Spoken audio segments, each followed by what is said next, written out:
Hello friends, welcome to learning studio.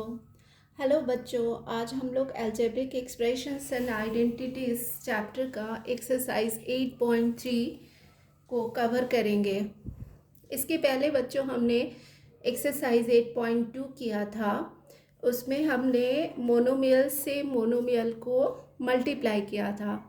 अब इस exercise में multiplying a monomial by a polynomial हम लोग देखेंगे। ठीक है, ये कॉन्सेप्ट तो क्लियर है कि मोनोमियल क्या है और पॉलिनोमियल क्या है। कि अलजेब्रिक एक्सप्रेशंस में जो वन टर्म वाले होते हैं उसको मोनोमियल्स बोलते हैं, और जो दो से ज़्यादा टर्म्स होंगे तो उसको पॉलिनोमियल बोलेंगे। ऐसे तो दो टर्म वाले को बाइनोमियल बोलेंगे और तीन टर्म वाले को ट्राइनोमियल बोलेंगे, और उससे ज़्यादा टर्म वाले को पॉलिनोमियल बोलेंगे। ठीक है, तो ये कॉन्सेप्ट तो क्लियर होगा बच्चों। तो हम लोग स्टार्ट करते हैं एक्सरसाइज 8.3।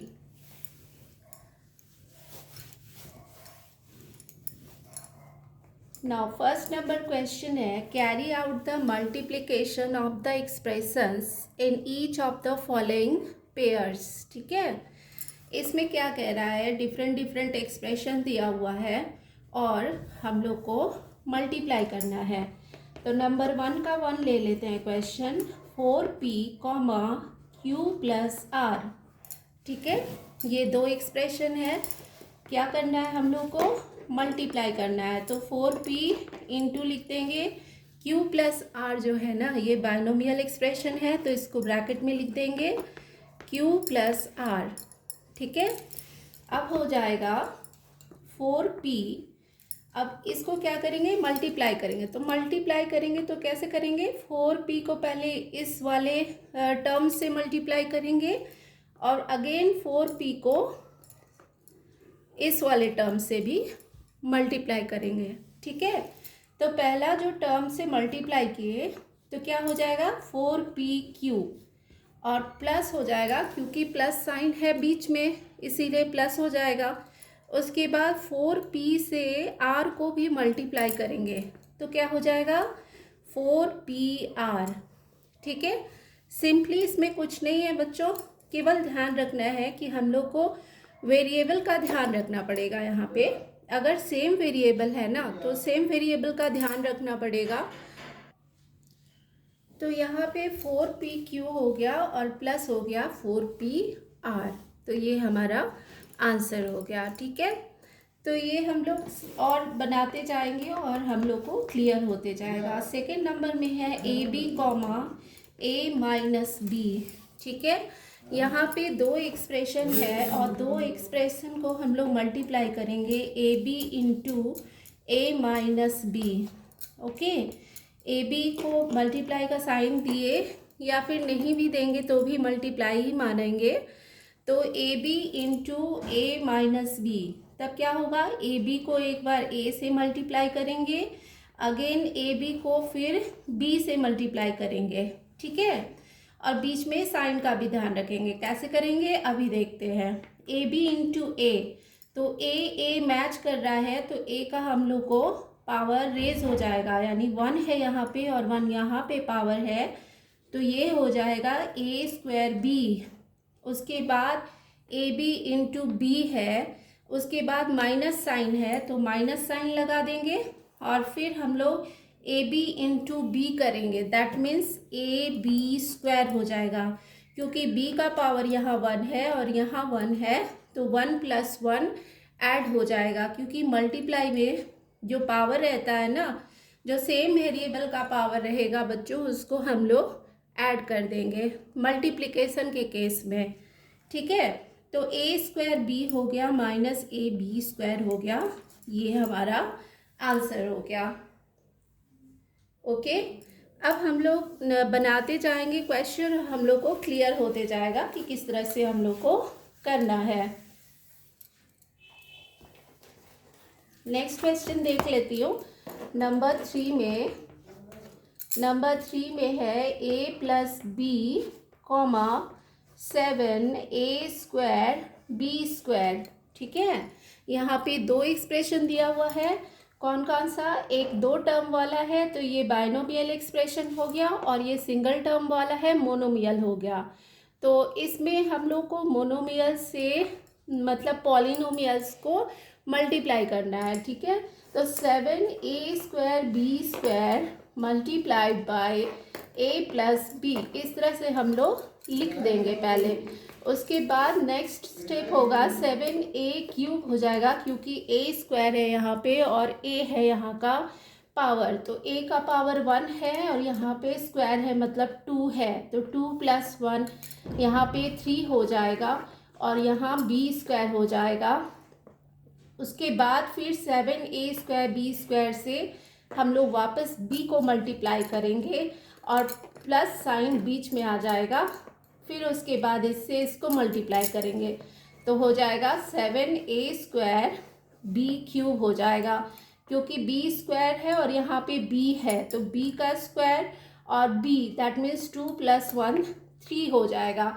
जैसे a² था ना बच्चों, यहाँ पे a² और a था, तो हम लोग क्या किए 2 + 1 कर दिए, तो यहाँ पे a का पावर जो है वो 3 आ गया। उसी तरह से और b को सिंपली एज इट इज़ लिख दिए, b का पावर जो था b² था तो सिंपली लिख दिए। उसके बाद फिर 7a² b² है तो इससे इसको मल्टीप्लाई करेंगे, तो जो टर्म हमारा एलोन है उसको तो एज इट इज़ लिख देंगे, 7a² को ऐसे ही लिख दिए। फिर देख रहे हैं कि b² है और b यहाँ पे एक और मिल रहा है, तब इसका हम लोग पावर चेक करेंगे। तो यहाँ पे 2 है और यहाँ पे 1 है पावर, तो 2 + 1 यहाँ पे b का पावर क्यूब हो जाएगा। तो ये हमारा आंसर हो गया, ठीक है। कोई समझने में प्रॉब्लम नहीं होना चाहिए बच्चों, और बस हम लोग को वेरिएबल्स का ख्याल रखना है, जो अल्फ़ाबेट्स जो फिगर दिया हुआ है उसका हम लोग को पावर का हम लोग को ख्याल रखना है। नंबर 4 में है a² - 9 और कॉमा 4a, यहाँ भी 2 एक्सप्रेशन है, तो हम लोग को क्या करना है, एक मोनोमियल है दैट मीन्स 4a है, तो 4a से मल्टीप्लाई करना है a² - 9 को, ठीक है। तब क्या करेंगे, उसी तरह से 4a को पहले a² से मल्टीप्लाई करेंगे, अगेन 4a को 9 से मल्टीप्लाई करेंगे, ठीक है। तब क्या हो जाएगा 4a³ हो जाएगा, क्योंकि a का पावर 1 है और यहाँ 2 है, तो 1 + 2 3 हो जाएगा, और फिर बीच में माइनस साइन आ जाएगा, 4 × 9 हो जाएगा। अब यहाँ पे नंबर भी है ना बच्चों, तो नंबर को नंबर से तो मल्टीप्लाई हम लोग कर ही सकते हैं, तो 4 9 जा देख लेंगे यहाँ पे कितना होता है, तो यहाँ पे 36 हो जाएगा, और a एलोन बच जाएगा, क्योंकि a यहाँ पे और वेरिएबल कुछ भी नहीं है, तो सिंपली a हम लोग एज इट इज़ लिख देंगे। तो ये हमारा आंसर हो गया, ठीक है। उसके बाद लास्ट एक 5 नंबर में आता है PQ + QR + RP, एक एक्सप्रेशन ये हो गया, इसको अंडरलाइन कर रहे हैं ताकि आप लोग को पता चले कि ये एक एक्सप्रेशन है, और उसके बाद एक 0 दिया हुआ है, ठीक है। तो यानी कि यहाँ पे 2 एक्सप्रेशन है, कौन कौन सा, एक मोनोमियल है जो कि 0 है, और एक पॉलिनोमियल दिया हुआ है, ठीक है, ये ट्राइनोमियल है।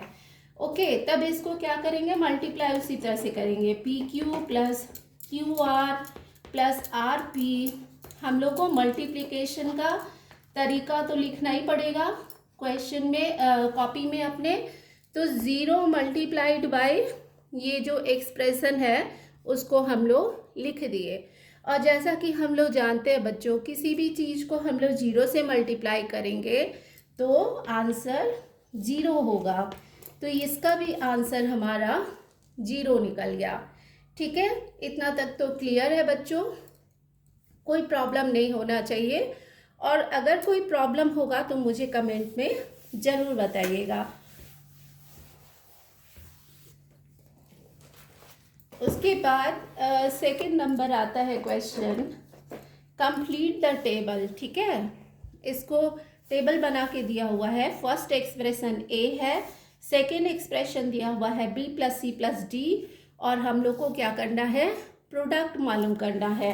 तब क्या करेंगे, नंबर 1 का देख लेते हैं। a है, हम लोग इस तरह से सजा के लिख देंगे a into B plus C plus D. Okay, इस तरह से ही सजा के लिखेंगे। अब क्या करेंगे, इसको मल्टीप्लाई करना है सिंपली। तो क्या होगा, कैसे करेंगे, a को एक बार b से करेंगे, वापस से c से करेंगे, फिर d से करेंगे।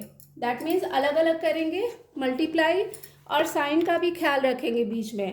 तो पहले क्या करेंगे, ए बी हो गया पहला वाला, उसके बाद प्लस का साइन आ जाएगा, प्लस लिख दिए। अगेन ए सी हो जाएगा, ए इंटू सी, दैट मीन्स ए सी लिख सकते हैं, फिर प्लस का साइन आ गया, उसके बाद ए डी हो गया। तो ए डी हम इस तरह से लिख दिए, और ये हमारा आंसर हो गया। अब उसके बाद सेकेंड नंबर में उसी तरह है, x प्लस वाई माइनस 5, ये एक एक्सप्रेशन दिया हुआ है, और एक एक्सप्रेशन है 5xy। ठीक है, अब इसको मल्टीप्लाई करना है, तो हम लोग अपनी कॉपी में कैसे लिखेंगे, इस तरह से सजा के लिख लेंगे, 5xy multiplied by x plus Y minus 5। Okay, और कोई क्वेश्चन देख के अकबकाने और घबराने की ज़रूरत नहीं है। क्या करेंगे, सिंपली ये जो मोनोमियल्स है ना, उसको अलग अलग टर्म से मल्टीप्लाई करते जाएंगे बारी बारी, और हम लोग साइन का भी ख्याल रखेंगे। जैसे फर्स्ट वाले टर्म से मल्टीप्लाई करें, उसके बाद का साइन लिखे, फिर सेकेंड वाले टर्म से मल्टीप्लाई किए, फिर उसके बाद का साइन लिखे, फिर उसके बाद थर्ड टर्म वाले से मल्टीप्लाई कर दिए, कोई प्रॉब्लम नहीं है। स्टार्ट करते हैं। पहला वाला क्या हो जाएगा, 5x² हो जाएगा और y हो जाएगा। x² क्यों हुआ, क्योंकि यहाँ x है और यहाँ x है, तो पावर क्या हो जाएगा, ऐड हो जाएगा। यहाँ भी 1 है, यहाँ भी 1 है, तो 1 + 1 2 हो गया। दैट मीन्स 5x² हो गया, और y एज इट इज़ हम लोग लिख दिए, और उसके बाद प्लस का साइन दिए। उसके बाद इसको फिर y से मल्टीप्लाई करेंगे, तो y है सिर्फ इसमें, और कुछ नहीं है। तब हम लोग 5x को एज इट इज़ लिख दिए। अब y का काम करते हैं, तो y का पावर यहाँ 1 है और यहाँ भी 1 है, तो y² यहाँ पे आ गया। अब क्या करेंगे, इसको थर्ड वाले टर्म से मल्टीप्लाई करेंगे, और बीच का साइन माइनस है तो माइनस लिख देंगे। उसके बाद 5 से मल्टीप्लाई करना है, तो 5 5 जा 25 हो जाएगा, क्योंकि थर्ड वाले टर्म में सिर्फ नंबर दिया हुआ है और वेरिएबल नहीं है। तब हम लोग नंबर को नंबर से मल्टीप्लाई कर दिए, और जो वेरिएबल था ना बच्चों, उसको एज इट इज़ लिख देंगे। तो 5 × 5 25 हो गया, और एक्स वाई को एज इट इज़ लिख दिए। तो ये जो पूरा हमारा एक्सप्रेशन आया ना, ये हमारा आंसर मिल गया। ठीक है, तो इसमें कोई प्रॉब्लम नहीं होना चाहिए बच्चों। और ये जो है ना, ये उसके बाद का आप लोग का होमवर्क रहा, और आप लोग प्लीज़ आप लोग बनाइएगा और मुझे ज़रूर बताइएगा कि कैसा आंसर आ रहा है उसका। ठीक है, तो और भी जो क्वेश्चंस है उसको अगले वीडियो में आप कवर करेंगे। ठीक है, तब तक के लिए आज के लिए इतना ही, और मिलते हैं फिर अगली क्लास में।